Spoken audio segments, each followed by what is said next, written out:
favorite gameplay mechanic from Kingdom Hearts 2 was the Dry Forms, which were special abilities which allowed the player to transform into more powerful forms using the aid of Donald and Goofy. They also allowed the player to use different, more powerful attacks and combos, wield dual keyblades, or use abilities that couldn't normally be used before.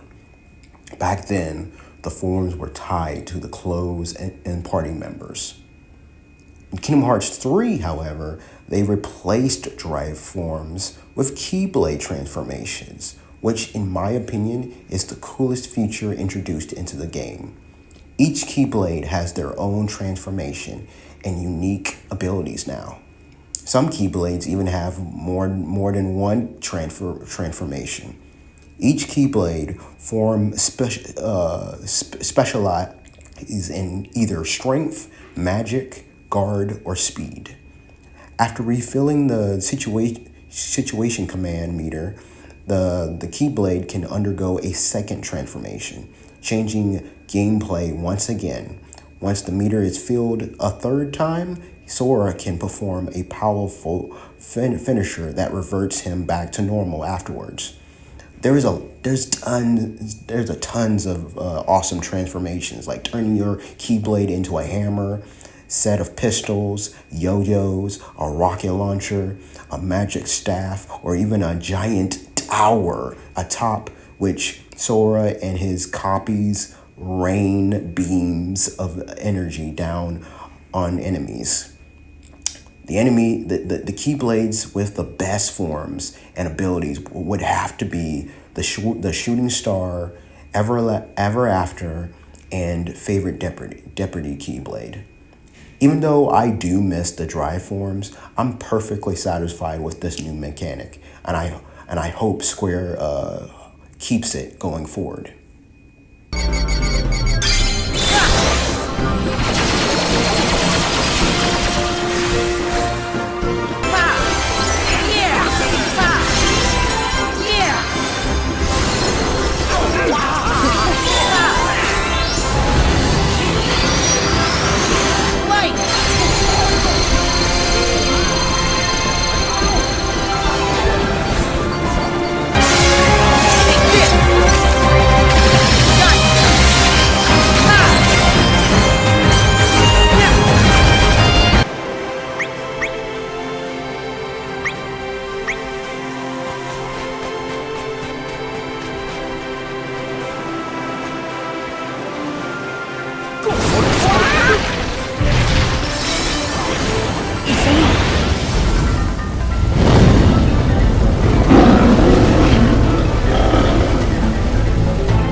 Replacing the summons from the Kingdom Hearts 1 and 2 is the Link system, which is basically a hybrid between D-Links from Birth by Sleep and the summons in KH3. Now, Sora calls upon the connections he's made with Disney characters from other worlds, similar to how Ventus, Aqua, and Terra and Birth by Sleep called upon their connections with D-Link. But rather than creating a style around the person they have a connection to, he uses that connection to physically manifest those he has a connection with, effortlessly making it a new type of summon. Summons has always been one of my favorite features in the Kingdom Hearts series, but I'm not gonna lie, I did find KH3's version to be a bit underwhelming. The only ones I liked and felt were really effective were Ariel and Simba's attacks. I did enjoy the shot locks a lot more in this game than I did before, as each shot lock was different depending on what Keyblade you're using and what transformation.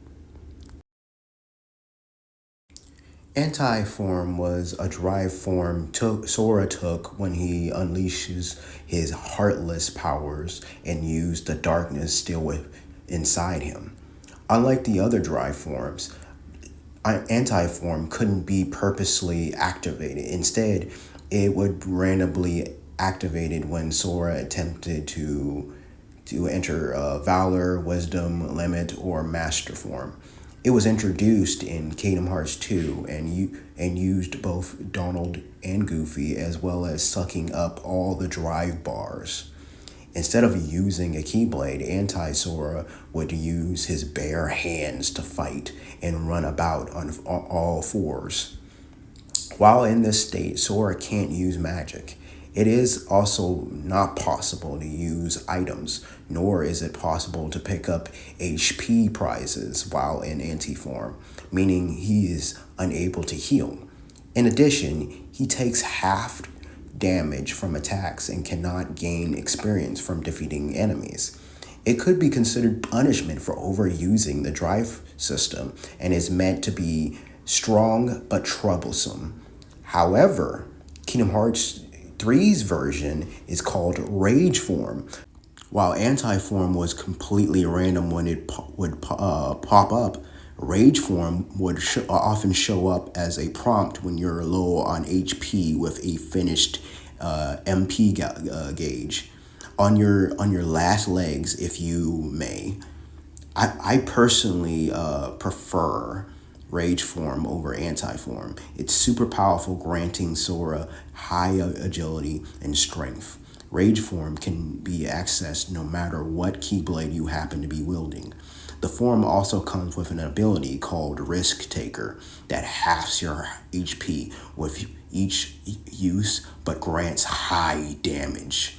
Using Risk Taker frequently and going down to 1 HP also allows you to unleash a super powerful finish command that damages all the enemies around you. As far as I'm concerned, Rage Form is a way more powerful version of Anti-Form. However, it is still risky to use. The attraction flows are alright, I guess. Sometimes they were fun to use, but they can get a little annoying at times, as I felt they weren't really necessary and sometimes a bit clunky, especially with its intro sequences whenever you activate it. At first, they're really cool with how flashy they are, but after a while, it does get kinda old. So it's a good thing that the game does give you the option to skip the animations and turn them off. My favorite attractions are the Mad Teacups, the Blaster Blaze, and the Splash Run. However, I didn't like the Magic Carousel nor the Pirate Ship. Sometimes you'll accidentally activate an attraction when you're actually just trying to open a chest. I mean, you can cancel it pretty quickly, but it's still annoying. I wish they had limited this mechanic to only being used for certain boss fights like they did for the big Magic Mountain, the roller coaster ride, when you fought the Rock Titan or the Swarm of Heartless towards the end of the game. So while visually great to look at times, a very effective tools to take out a large group of enemies, they can also be clunky to control and break the tone and flow of some battles. One of my least favorite aspects of the Kingdom Hearts games has always been the Gummy Ship mini games. And surprise, surprise, it still is. The controls for the Gummy Ship system is super stiff. I can't tell you how many times I ran into a rock by trying to make my ship go faster using boost. Even when I'm not running into something, I just didn't like how it felt moving around. Now, from a visual standpoint, it's way better, as it gives an open space vibe to it and looks really cool. I do really like the idea of a free roaming experience, but the fact that it was hard for me to really control the ship really took it out of the experience for me. So yeah, I'm not a fan of KH3's version either, but at least I still prefer it over KH1's Gummy Ship mode.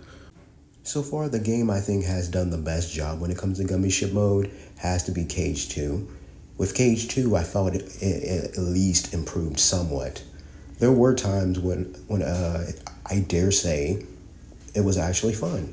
Still, it was a system I could have done without, and most of it still felt like a chore for me to do before I got to jump into Disney World. And I actually really enjoyed the OST for it as well. Each time you traveled to a different world in your gummy ship, it had a different track, and for the most part, I found myself humming to them. I absolutely hated the gummy ship mode in KH1. That was a total drag and super boring. At least with KH3, if you feel like of just avoiding gummy ship missions and driving straight to the world, you're free to do so. Though there are a few mandatory gummy ship fights you gotta do to get through the story, but that beats having to do one for every world you travel to like you did with KH1 and 2.